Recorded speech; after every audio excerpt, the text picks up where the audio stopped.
mean, at the end of the day, it's what you believe in, right? And the more stuff you know, the more ways you can engage it. That's the way to go. You got to develop yourself, all the time.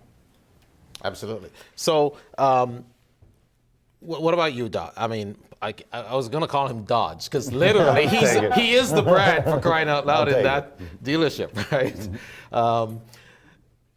In your perspective, where you're doing a lot of social media marketing and branding off yourself, how do you find having the autonomy that you do have to do that? I find the freedom that Dodge offers me. I made a brief stunt to Jag Land Rover to try out the luxury brand, and obviously there's a lot more red tape. So it defines you as a salesperson. To really, can you step out and show them who you are, really? Because people can read fake, and the more you can put your brand towards who you truly are, people are going to be more embracing that. So the freedom really is a big part of it.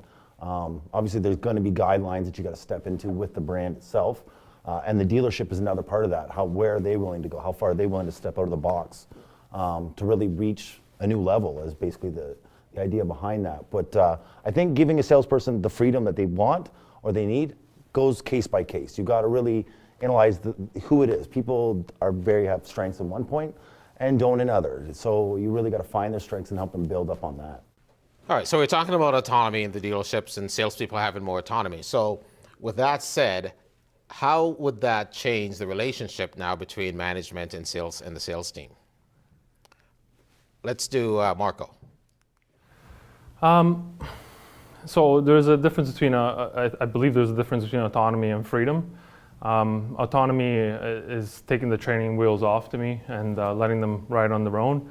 But management should always keep an eye on the salespeople and the sales process. A lot of salespeople, especially in the early days, they tend to, including myself, they tend to think that there is a better way of doing things and trying to go around the process. So, keeping an eye on that, I think, is a good thing ultimately. The relationship between the salesperson and the manager is only going to go stronger with the more autonomy and a hint of freedom that they are given, the salespeople. What do you think, Justin? How do you find it in your dealership with your relationship with management? I think the more autonomy that the salespeople end up with, it ends up being more of a collaborative process with your management team, because you end up sitting there and figuring out strategies together versus more so being dictated to, this is what we go through. And I think that's important because at the end of the day, the sales managers know the process, they have their experience, they're where they're at for a reason. But at the end of the day, we're the ones sitting directly across from our customers, and we're the ones that know our customers. So by allowing the salespeople some level of freedom, but working with them to take what they've learned and tailor make it into the process for each customer, you end up being the most successful you can.